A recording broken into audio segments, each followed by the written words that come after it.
আসসালামু আলাইকুম সবাইকে। কেমন আছেন আপনারা সবাই? আশা করছি আপনারা সবাই খুব ভালো আছেন। সবাইকে পবিত্র মাহে রমজানের শুভেচ্ছা জানিয়ে আমার আজকের ভিডিওটা শুরু করছি।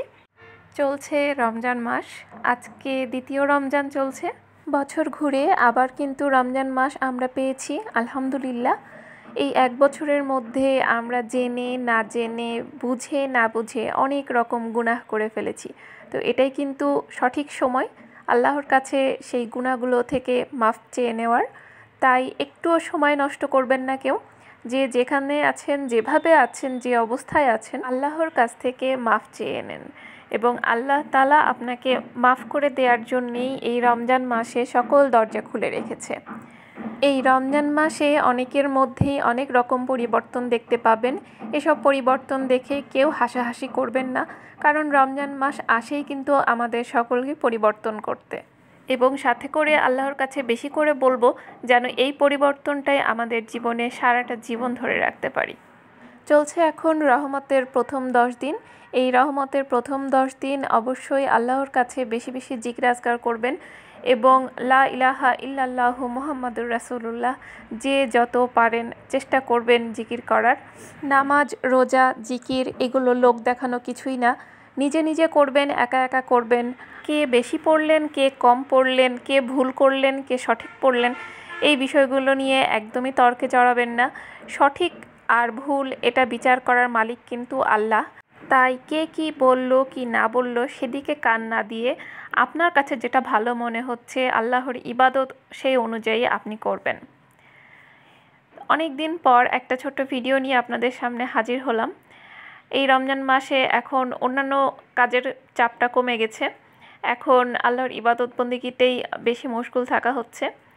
রমজানের টুকটাক কিছু বাজার বাকি ছিল, তো সেই বাজারগুলো রোজার ঠিক আগের দিন রাত্রে নিয়ে আসা হয়েছে। সেগুলোই আমি একটু গুছিয়ে রাখছিলাম। খেজুর, বুন্দিয়া, সাথে চিড়া ছিল, টুকটাক কিছু শুকনা খাবার। আর আজকে সকাল থেকে তেমন কোনো কাজ করিনি, একটু দেরিতে ঘুম থেকে ওঠা হয়েছে, কারণ সেহরি করে নামাজ পড়ে ঘুমাতে ঘুমাতেই অনেকটা বেলা হয়ে গিয়েছিল। এরপর ঘুম থেকে উঠে ঘরের টুকটাক কাজ শেষ করে এই বাজারগুলো গুছিয়ে ফেললাম, আর তারপর শরবতটা আগেই বানিয়ে ফেললাম। এরপর গোসল পানি করে জোহরের নামাজ পড়ে কিছু তসবিহ তাহলিল করছিলাম, কোরআন শরীফ পড়লাম। সব কিছু মিলিয়ে আসরের ওয়াক্ত হয়ে গেল। আসরের নামাজটা শেষ করে চলে এসেছি ইফতারের আয়োজন করতে। আমার বাসায় ইফতার আয়োজনটা খুবই সামান্য থাকে, খুব আহামরি কোনো ইফতার আয়োজন আমার বাসায় হয় না। আমার কাছে মনে হয় সারাদিন রোজা রাখার পর এমন কিছু খাবার প্রয়োজন শরীরের জন্য যেটা আমার শরীরকে ঠান্ডা রাখবে, আমাকে সুস্থ রাখবে, ঠিক এমন কিছুই খাবার আমার প্রয়োজন। তো সেইটা চিন্তা করেই আমি আমার ইফতার আয়োজনটা করি প্রতি বছরই। তো এবার দই চিড়া প্রতি বছরের মতো আমার বাসায় রয়েছে। দই চিড়ার সাথে আমি ছোলাটা রান্না করি, কারণ ছোলা, ডালের বড়া, মুড়ি মাখানো এটা কিন্তু একটা বাঙালি ট্র্যাডিশন হয়ে গেছে। তো ট্র্যাডিশনটা বড় কথা না, আমার কাছে পেট ভরা বলে কথা। ইফতারে দই চিড়া, হালকা ফলমূল, শরবত খাওয়ার পরে নামাজ কালাম শেষ করে আমরা ছোলা মুড়ি খাই এবং ছোলা মুড়ি খেয়ে তারাবি নামাজটা আদায় করে আমরা কিন্তু ঘুমিয়ে পড়ি। তো এরপর তো সেহরিতে উঠে আবার খাওয়া থাকেই, ভাত খেতেই হয়। তো সে কারণে যত হালকা খাবার খাওয়া যায় আমার কাছে মনে হয় আমরা তত হালকা থাকতে পারি, তত সুস্থ থাকতে পারি। আপনি যত বেশি খাবেন তত বেশি আপনার হাঁসফাঁস লাগবে, গ্যাস্ট্রিকের সমস্যা হবে, অস্বস্তি লাগবে। তো এই কারণে চেষ্টা করবেন যত রিচ ফুডগুলোকে অ্যাভয়েড করে ঠান্ডা জাতীয় খাবার খাবেন। এটা আপনার শরীরের জন্যও ভালো এবং ইফতারের আগ দিয়ে আপনার ঝামেলাটাও কম থাকবে। তো এই যে দেখছেন আপনাদের সাথে গল্প করছি আর আমি আমার ইফতার প্রিপারেশন কিন্তু নিয়ে নিচ্ছি। আমি চিড়া ভিজিয়ে রাখলাম, সাথে ছোলাটা রান্না করা হয়ে গেল, খেজুরগুলোকে রেডি করে ফেললাম। আর এখন আমি ডাল আগে থেকেই বেটে রেখেছিলাম, তো সেই ডালটাকে বেশি করে পেঁয়াজ, কাঁচামরিচ আর ধনেপাতা এবং লবণ দিয়ে এটাকে সুন্দর করে মাখিয়ে নিব। আমার কাছে মনে হয় এই ডালের বড়াতে আপনি যত বেশি পেঁয়াজ দিবেন এটা তত বেশি মুচমুচে হবে এবং তত বেশি টেস্টি হবে।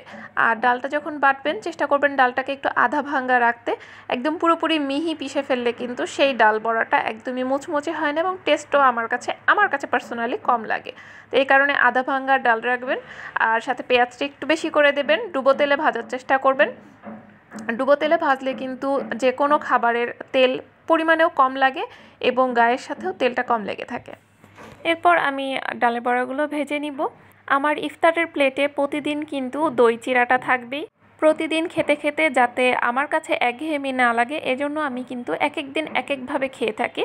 তো কিভাবে খেয়ে থাকি বিভিন্ন রকম ছোট ছোট টিপস আমি কিন্তু আমার চ্যানেলে শেয়ার করি। সেই আইডিয়াগুলো যদি আপনি দেখতে চান তাহলে কিন্তু অবশ্যই আমার চ্যানেলটি সাবস্ক্রাইব করে রাখতে হবে। এরকম বড় ভিডিও এখন বর্তমানে আপলোড একটু কম দেওয়া হবে, কারণ রমজান মাস, এত বড় ভিডিও করার মতো সময়টা দেখা যায় হাতে থাকে না। তো ছোট ছোট আমি শর্ট ভিডিও আপনাদের সাথে শেয়ার করতে পারি। তো সেগুলো আমি আমার ফেসবুক আইডিতে শেয়ার করব, পেজ যেটা সেটাতে। তো চেষ্টা করবেন আপনারা সেই পেজটা ফলো দিয়ে আসার। আমি আমার এই ইউটিউব চ্যানেলের ডেসক্রিপশন বক্সে পেজ লিঙ্কটা দিয়ে যাব। আমার আজকের পুরো ভিডিওটা দেখতে দেখতে আপনাদের কাছে যদি এতটুকু পরিমাণ ভালো লেগে থাকে তো প্লিজ একটা লাইক করে দিবেন। আপনার একটা লাইকের মাধ্যমে কিন্তু আমার এই ভিডিও আরও অনেকের সামনে পৌঁছে যেতে সাহায্য করবে। আপনি যদি আমার চ্যানেলে আজকে প্রথম হয়ে থাকেন তো অবশ্যই আমার চ্যানেলটি সাবস্ক্রাইব করে আমার সাথেই থাকবেন। আমার পরবর্তী ভিডিও দেখার আমন্ত্রণ জানিয়ে আজকে আমার ভিডিও এখানেই শেষ করব। এই যে দেখতেই পাচ্ছেন আমার প্রথম রমজানের ইফতার। তা আপনারা কে কীভাবে ইফতার করলেন, দই চিড়া আপনাদের কার কার পছন্দ, তো সব কিছু আমাকে কিন্তু কমেন্ট করে জানাতেই পারেন। সবাই খুব ভালো থাকবেন। ধন্যবাদ সবাইকে। আসসালামু আলাইকুম।